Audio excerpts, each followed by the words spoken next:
혹시 저지 좋아하시나요? 그렇다면 저지월드를 꼭 방문해보세요. 네이버에 한글로 저지월드라고 검색하시면 맨 위에 나오는 스토어인데요. 여기엔 농구 팬들이라면 눈 돌아가는 다양한 저지들이 우리를 기다리고 있습니다. 저지도 매 시즌 신상이 나온다는 사실 알고 계시죠? 이에 발맞춰 부지런한 사장님께서 하루가 다르게 꾸준히 업데이트하고 있는 저지월드에선 현재 저지월드 네이버 카페에 가입 후 카카오톡 채널을 통해 구입 시엔 1만원 할인도 모자라 배송비까지 면제하는 이벤트를 진행하고 있다고 하니 이번 기회를 놓치지 마세요. 낭만 있는 추억의 빈스 카터 랩터스 유니폼이 땡기는데 이번에 확 질러야 하나?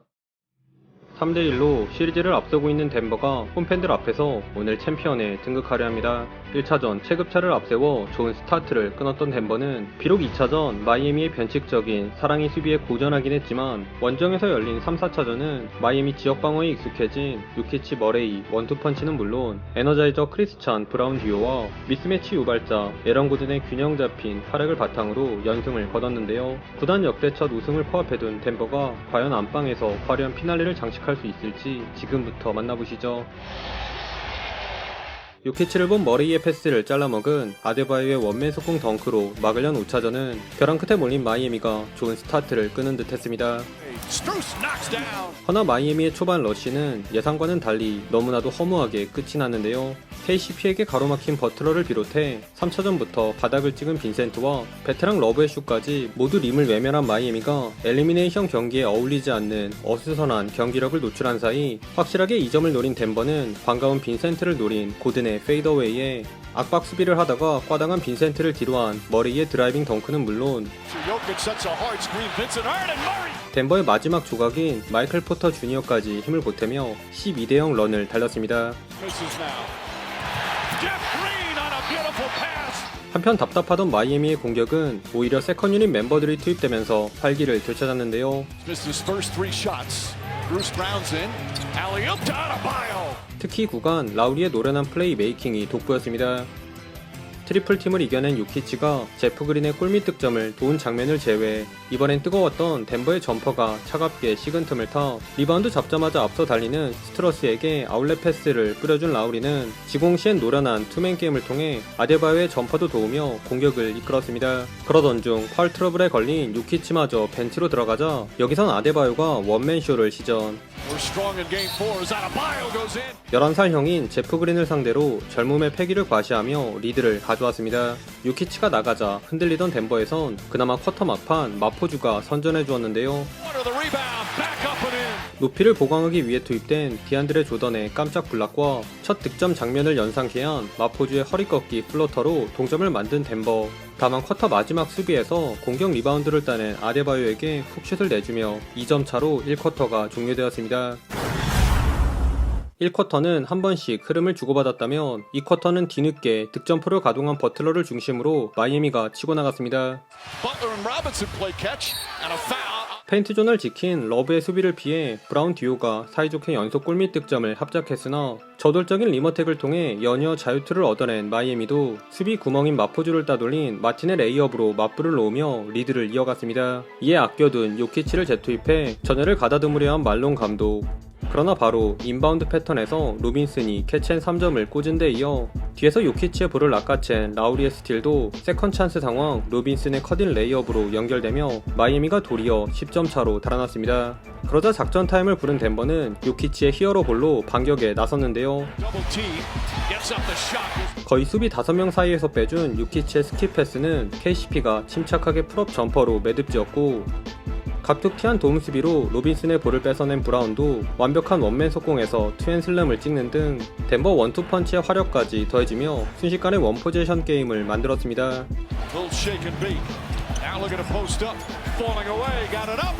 그러나 오늘 지면 끝인 마이애미가 더 이상의 추격은 용납지 않았는데요. 비록 요키치에게 수비가 몰린 세컨 찬스에서 교회 브라운에게 풋백 실점을 내주긴 했지만 위기의 순간 등장한 오늘자 신스틸러 라우리의 백투백 3점과 요키치의 패스를 제대로 간파한 버틀러의 속공 득점은 물론 요키치를 상대로 주눅들지 않은 아데바요까지 인사이드에서 제 몫을 해주며 마이애미가 다시 9점으로 간격을 벌려갔습니다. 한편 2쿼터 3.0% 자유투조차 단 33%에 그치는 초라한 슛감을 노출한 덴버는 이번에도 쿼터 막판에 나온 마포주의 덩크 덕분에 한숨을 돌린 채 7점 차로 전반을 마쳤네요. 빈센트와의 미스매치를 공략한 요키치의 엔드원으로 출발한 3쿼터에도 투 포지션을 사이에 둔 양팀의 추격전이 계속되었습니다. 빈센트가 리딩을 맡은 마이애미는 주로 점퍼로 공격을 풀어갔다면 덴버는 오늘 지독하게 안 들어가는 3점으로 인해 페인트존을 노리는 데 집중했는데요. 요키치의 스크린을 이용해 빈센트를 따돌린 머레이가 레이업을 올려놓자 마이애미는 유기적인 볼무브에 마침표를 찍어준 러브의 스팟업 3점과 아데바요를 사이에 두고 포터 주니어와 숨바꼭질을 한 빈센트의 미들 점퍼로 달아났습니다. 그러나 마이애미는 인사이드에서의 체급 차이를 또 극복하지 못했는데요. 설상가상으로 에이스인 버틀러는 살아날 기미가 보이지 않은 반면 머레이의 리버스 레이업 미스를 러브 뒤에서 팁인으로 처리해준 요키치는 버틀러를 밀고 들어가 자유투도 얻어냈고 크게 벗어난 빈센트의 3점 미스로 잡은 트랜지션에선 마포주의 킥아웃 패스를 받은 머레이가 오랜만에 3점을 꽂으며 동점을 만들었습니다. 그 와중에도 어떻게든 역전만큼은 허용하지 않은 마이애미였는데요. 여기서도 살짝 운이 따라준 꽈당 수비로 고든을 막아낸 라우리가 고든을 본 머레이의 패스도 차단하며 근소하게 리드를 이어갔습니다. 허나 언제까지 늦다리 라우리에게만 의존할 수는 없는 노릇. 팀의 1, 2 옵션들인 버틀러와 아데바요의 침묵이 장기화된 마이애미는 이내 덴버에게 흐름을 내주고 말았는데요. 특히 포터 주니어가 요키치의 블락으로 가져온 속공에서 숨겨왔던 핸들링을 대방출. 방금 전 하이라이트로 자신감을 되찾은 마포주는 머레이를 달고 던진 라우리의 3점 미스로 가져온 포지션에선 과감한 해지 풀업 3점까지 장렬시키며 덴버에게 기어코 리드를 안겼습니다. 다만 마이애미 역시 골밑을 지킨 덴버에게 한방 먹인 찬물 점퍼로 응수. 가까스로 1점차 리드를 사수한 채 마지막 쿼터에 돌입했네요.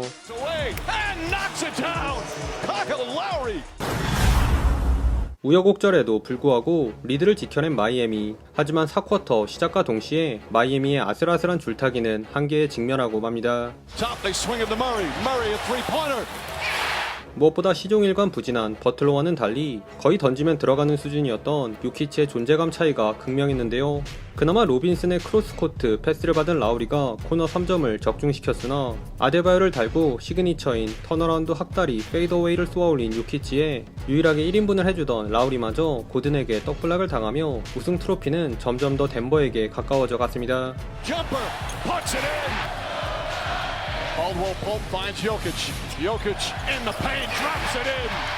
그런데 이때 클러치 타임 버프를 받은 한 남자가 이 경기를 다시 달아오르게 만들었으니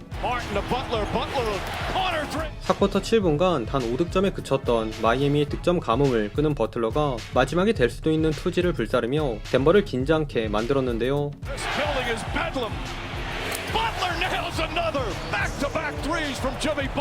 그리고 버틀러의 이런 꺾일 줄 모르는 중권만은 에런 고든의 강철 꼬치를 인증한 3점 슈팅 파울로까지 연결. 마침 마포주가 점퍼를 연달아 허공에 날린 틈을 타 버틀러는 혼자 마이애미의 연속 11득점을 모두 책임지며 역전을 이끌었습니다. 하지만 낭만만으로 넘어서기엔 현실의 벽이 너무 높았는데요.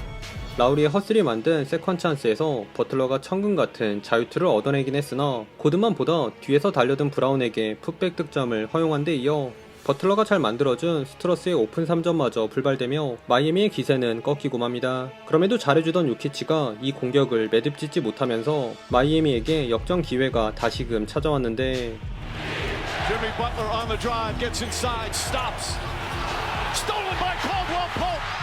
오른쪽만 고집하는 버틀러의 돌파를 읽은 요키치의 도움 수비가 결국 결정적인 스틸로 이어지며 덴버가 유리한 고지를 점했습니다. 물론 아직 시간은 충분하기에 방심은 금물이죠. 허나 방금 전 실수를 만회하려는 마음이 앞선 버틀러가 영 좋지 못한 슛 셀렉션으로 절호의 기회를 날리며 사실상 이 경기는 덴버의 우승으로 마무리가 되었습니다.